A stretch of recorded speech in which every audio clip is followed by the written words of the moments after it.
Hello student, देखिए इस video में हम डिस्कस करेंगे कि ऑक्सीडेशन ऑफ एल्केन। ठीक है, ऑक्सीडेशन ऑफ एल्केन की हम बात कर लेते हैं। जो भी आप लोगों को पढ़ते होंगे वहां पर आपको डायरेक्टली ये बोला जाएगा कि CH4 भाई इसका कॉम्बिनेशन कर ले, ऑक्सीडेशन कर ले कि O2 इक्वल टू डायरेक्टली आप लोगों को CO2 प्लस H2O दे दिया जाएगा। इसे बोला कॉम्बिनेशन किसको बोलते हैं, ऑक्सीडेशन ऑफ एल्केन भी बोलते हैं। कोई भी एल्केन आप लोग यहां पर ले लीजिए, बट नहीं, मैं आप लोगों को ऑक्सीडेशन ये डिटेल में पढ़ाऊंगा और डिटेल में यहां पर डिस्कस करेंगे कि ऑक्सीडेशन ऑफ एल्केन क्या है। देखिए, जो ऑक्सीडेशन जो होता है, ऑक्सीडेशन वो तीन प्रकार का होता है। एल्केन का जो ऑक्सीडेशन होता है स्टूडेंट, वो तीन प्रकार से होता है। First, complete oxidation, complete oxidation. Second, incomplete oxidation, incomplete oxidation. और नेक्स्ट होता है कैटालिटिक ऑक्सीडेशन, कैटालिटिक ऑक्सीडेशन। देखिए स्टूडेंट, अब हम जो है हम चर्चा करेंगे पहले पे ये कंप्लीट ऑक्सीडेशन क्या है, इनकम्प्लीट ऑक्सीडेशन क्या है और कैटालिटिक ऑक्सीडेशन क्या है। देखिए, जो हम बात करते हैं, सबसे पहले मैं कंप्लीट ऑक्सीडेशन की बात करूंगा। जो कंप्लीट ऑक्सीडेशन है, तो कंप्लीट ऑक्सीडेशन है क्या, कंप्लीट ऑक्सीडेशन में on heating alkane, on heating alkane repeatedly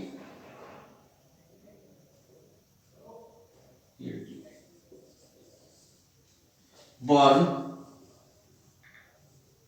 in air or oxygen producing CO2 gas and water. This is called complete oxidation, complete oxidation। देखिए स्टूडेंट, अब हम बात कर लेते हैं एग्जाम्पल की। इसके एग्जाम्पल क्या होंगे, देखो स्टूडेंट, कुछ भी हमें बात करें, जैसे CH4 की बात कर लें, C2H6 की बात कर लें, हमारे पास ये एल्केन है C3H8 की हम बात कर लें, plus O2 plus O2 plus O2, यानी इसका कॉम्पोजिशन करें, इसका दहन करें, इसको हम जला रहे हैं, इक्वल टू। अगर आप कंप्लीट ऑक्सीडेशन है, कोई यहां पर रिएजेंट नहीं लिखा गया है, कोई टेम्परेचर नहीं लिखा गया है और यहां पर यानी कि कोई कंडीशन नहीं दी गई है, तो मानिए वो कंप्लीट ऑक्सीडेशन है, तो इसमें सदैव ऑलवेज CO2 प्लस H2O ही फॉर्म होंगे, CO2 प्लस H2O ही फॉर्म होंगे, CO2 plus H2O। Equation balance कर लीजिए।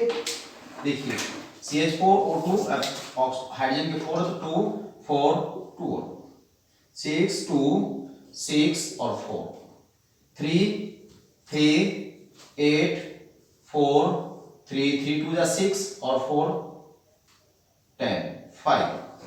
तो इस तरीके से आप लोग देखिए स्टूडेंट कि हमारे पास ये जो ऑक्सीडेशन कहलाता है, ये कंप्लीट ऑक्सीडेशन कहलाता है। अब हम चर्चा करेंगे इनकम्प्लीट ऑक्सीडेशन की। यहां पर हम चर्चा करेंगे इनकम्प्लीट ऑक्सीडेशन की। What is incomplete oxidation?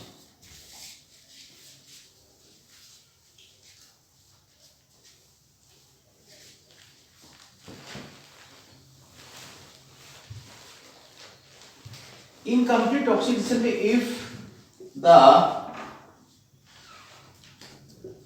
oxidation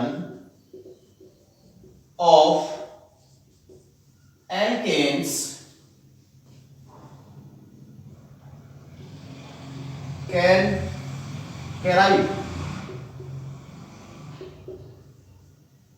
carried out in limited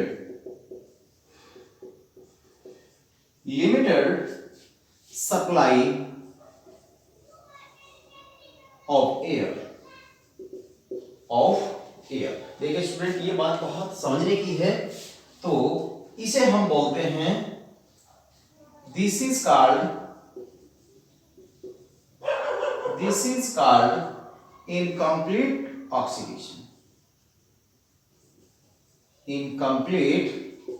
oxidation. अगर एग्जाम्पल की बात करेंगे, देखिए एग्जाम्पल हमारे पास है CH4 या C2H6 प्लस O2 इनकम्प्लीट की, यानी कि लिमिट में हम लोग यहाँ पर ऑक्सीजन सप्लाई करेंगे, सप्लाई कर रहे हैं। यहां हम लिमिट में प्लस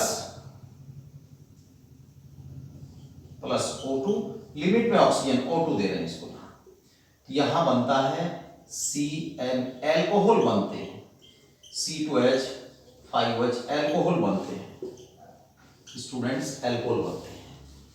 और अगर हम देखिए लिमिट में ऑक्सीजन आप लोगों को दी supply, limit supply of oxygen, limit supply of the air, तो आपको एल्कोहल बनाने होंगे। ऑक्सीडेशन ऑफ एल्केन की जो हम बात करते हैं, ऑक्सीडेशन ऑफ एल्केन की हम बात करते हैं। तो देखिए स्टूडेंट, नेक्स्ट हमारे पास है कैटालिटिक ऑक्सीडेशन।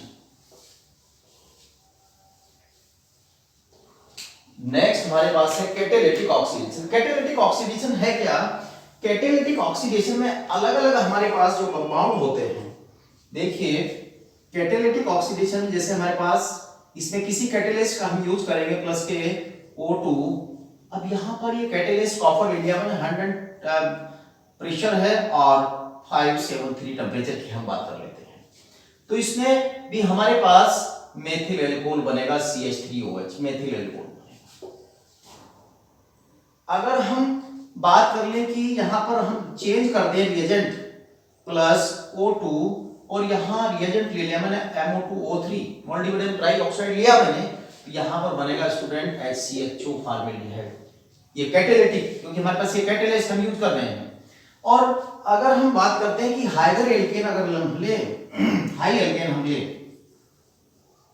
अगर हम हाई एल्केन लें और रिएजेंट चेंज करते हैं, जैसे मेरे पास CH3 सिंगल बॉन्ड CH3 है और मैं यहां पर रिएजेंट हम ले लें कि प्लस के O2 और यहां रिएजेंट लिया मैंने Ag2O, ये कैटालिटिक रिएजेंट लिया है। तो स्टूडेंट यहां पर एसिड बनेगा, एसिटिक एसिड बनेगा और प्लस H2O, एसिटिक एसिड बनेगा।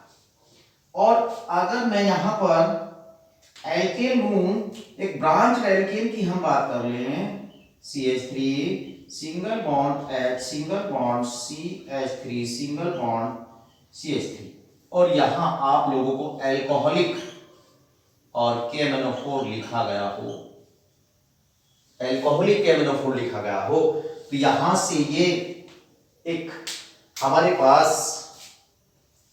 CH3 C single bond CH3 single bond CH3 और टर्सरी अल्कोहल बन जाएगा। टर्सरी एल्कोहलिक KMnO4 की ये एल्कोहलिक रिएजेंट हमारे पास ये KMnO4 कैटालिटिक है, क्योंकि कैटालिस्ट जो हम यूज कर रहे हैं, यहां पर हमारे पास ये टर्सरी अल्कोहल। तो देखिए स्टूडेंट, ये हमारे पास अब पूरा वीडियो के oxidation of alkene, complete oxidation है, इनकम्प्लीट ऑक्सीडेशन है और कैटालिटिक ऑक्सीडेशन है। तो कंप्लीट ऑक्सीडेशन था, उसमें तो कार्बन डाइऑक्साइड गैस और वाटर ही बनना था। जो इनकम्प्लीट की बात कर रहे थे उसमें ऑक्सीजन गैस या फिर हम एयर धीरे धीरे सप्लाई करते हैं, लिमिट में देते हैं, वहां एल्कोहल बनते हैं। और यदि हम बात करें यहाँ पर कि कैटालिस्ट यूज कर रहे हैं, कॉपर यूज कर रहे हैं, तो एल्कोहल बनता है। यदि MO2 अलग अलग रिएजेंट पर अलग अलग हमारे पास यहाँ HCHO बना है, एसिटिक एसिड बना है, यहाँ पर टर्सरी एल्कोहल बना है। तो इस प्रकार से आपका ऑक्सीडेशन ऑफ एल्केन्स ये अलग अलग प्रकार से होता है।